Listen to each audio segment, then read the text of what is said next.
Hello. This is the Bible in fewer words.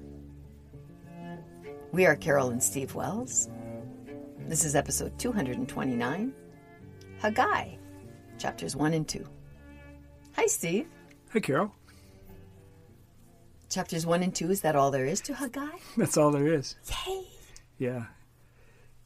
Yeah, it's a little one. And, Like God's little house? yeah. We're going to find out about God's little house in this episode. Okay, let's do that. Okay. Chapter 1. In the second year of the reign of King Darius, the word of God came to Haggai, who delivered it to Zerubbabel, governor of Judah, and to Joshua, the high priest, saying, before I go on. Yeah. That's a lot of information. Yeah. All right, so we're at the time of King Darius, Yeah. and the word of God came to Haggai, Uh-huh. who delivered it to Zerubbabel, who was the governor of Judah, and to Joshua, who was a high priest. So it's not the Joshua that we're used to from the book of Joshua. This is a post-exilic story, right? We're not ever going to stop saying that word, Yeah. are we? Yeah. So the exile started when Babylon attacked Jerusalem in 586 Okay. and destroyed Jerusalem. And then the Jews were taken into exile in Babylon. And then in 539, Uh-huh. Cyrus conquered Babylon. And he said, hey, you guys can go home. And so now this is the second year of King Darius, which is a successor there, Cyrus. Okay. They're getting ready to return to Jerusalem. Let's get the caravan going. Kind of taken them a while because that was 539. Now it's 520. So it's like 19 years or something. A lot like of those that. people are dead. They were planning on going back. Yeah, probably. Yeah. So the people have gone back now to Jerusalem, Mm-hmm. They were supposed to go back to Jerusalem and do what? rebuild the temple. Oh, Cyrus said, yeah, go home. I'm going to give you permission to go home and rebuild the temple. okay. And so they're supposed to do that. And they have. They've gone home now. They're in Jerusalem. And now Haggai is talking to Zerubbabel and Joshua about rebuilding the temple. Haggai is complaining here. This is, well, it's kind of God complaining through Haggai. Through Haggai. Yeah. And so he says to them, those two, Haggai is delivering this message from God saying, the people say it's not time to build God's house.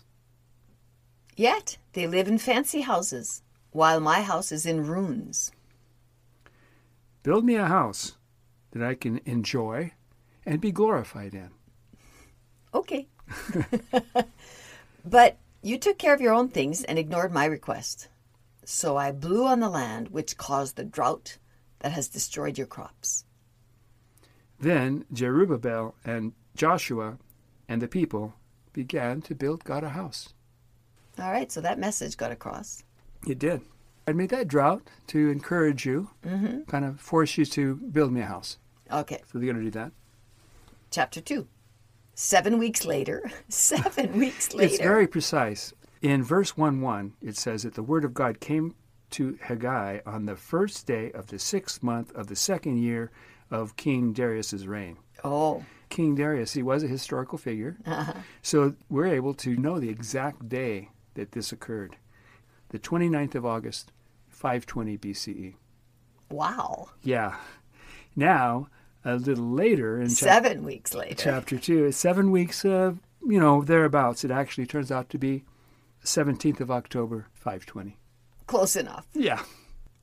7 weeks later, the word of God came upon Haggai again, saying, talk to Zerubbabel, Joshua, and the rest of the people, saying, who among you has seen my old house? Look at my house now. It's nothing compared to my old one. So Yeah. God's still complaining? Well, they built a house, Uh-huh. but it's a tiny house. Oh. And he wants a big house like Solomon. When you read the story about Solomon building the house, Solomon built Had a big himself a house. huge Yes. house, but he built God a pretty big house. Now I guess he's got a tiny one. He's not happy about it. And he asked the people, which of you has seen my house? This is 70 years after the house was destroyed. Okay. His first house, the first temple. So who would have seen that? Yeah, not many. They'd be 70 years old now or older. Uh-huh. Not building houses. Right. Verse 6, in a little while I'll shake the sky, earth, sea, and land. I'll shake all the nations, and they will fill my house with glory. Well, it won't take much because it's just a tiny house. I think what he's saying here is I'm going to shake down these other nations. Oh. I'm going to get all this money, this gold and silver from them. They're going to come and they're going to build a nice big house. Okay. As he says in verse 8, all the silver and gold is mine. My new house will be more glorious than my old one, and there will be peace in this place. Oh, that's kind of nice. Peace for God.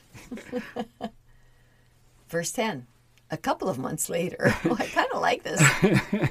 Yeah, and we know the exact date, but we won't get into that. A couple of months later, the word of God came to Haggai, saying, Say this to the priests. If you touch holy flesh in your skirt, and your skirt touches bread, wine, oil, or meat, will it be holy? The priests answered by saying, No. And then Haggai asked them, If someone who is unclean, because a dead body touches any of these things, will it be unclean? And the priest answered, saying, It will be unclean. What they're talking about here, remember back in Leviticus, it talked about all the Clean and unclean things. How you keep things clean. You know, you got to have the red heifer and the ashes and make water from that. They have to make sure that when they're doing their sacrifices, these sacrifices are holy. And so you want to keep them holy. So you don't want anything that is defiled or unclean to touch that holy flesh. Uh-huh. So that's, I think, what this is talking about. Really? Yeah. Okay, holy flesh. The flesh of the animals that's going to be sacrificed. I think that's what he's talking about here. All right, but in verse 12, doesn't it say, if you bear holy flesh in your skirt? So like what do you have in your skirt? You've got your private parts in your skirt. I think what he's saying is, you know how sometimes you carry things like in your skirt? It's like a basket with your skirt. I think that's what he's saying. I don't know. Anyway, what God is doing here is he's trying to make a point. He's not very good at doing that. Yeah. Okay, so then Haggai said, Then the people and all of their work is unclean. I gave you only half as many things as you needed. I smote you with blasting, mildew, and hail, but you didn't return to me. Think about it. Yeah. Yeah. Can you explain that to me? No. Well, maybe. First of all, he's saying that holy flesh can get corrupted or defiled when it touches other things. Mm-hmm. And you've been building my house, but you haven't built it well. You haven't built it as big as I want. You haven't built it according to my instructions. You maybe haven't been as pure as you should have been when you were building this house. So, he says, you're all unclean because you touched my dirty house. No, okay, I don't get it. All right, so one place it says that God only gave them half as many things as they needed. Like, what does he expect? Yeah. It has to be a tiny house. It sounds like what he's doing here is he's saying, I punished you because you either didn't build the house on time or you didn't build me the house that I wanted or something. But I punished you. I sent this blasty mildew and all that, but you still didn't return to me. Oh, so, they should have said, God, what are you doing? We're trying really hard here. Right. And we're sorry. You're hurting us, and we love you. Okay. You know, we'll do what you say. And now think about it. And think about it. You know how when you punish children, you say, you go to your room and think about it. That's never produced much from our kids. I hear that's done sometimes. I don't know if we did, but... Okay, so verse 20. We're just going to skip over that, our explanation there. Verse 20. The same day, the word of God came to Haggai again, saying... This is the same day, by the way. Speak to Zerubbabel, saying, I'll shake the heavens and the earth. I'll overthrow kingdoms, chariots, horses, and riders. I'll force their soldiers to kill each other with the sword. But I'll make you king. You are my chosen one. Is Zerubbabel a really good house builder? I don't know, but he's going to be the guy. He's going to be God's guy, anointed one, I guess. He's going to be God's Haggai. Yeah, that's right, and that's where the book ends. And then we'll kind of pick this up in Zechariah. This is the next book. All right, so this is the end of Haggai. Haggai, yeah, and it's kind of confusing and silly. It is, yeah. But what's new?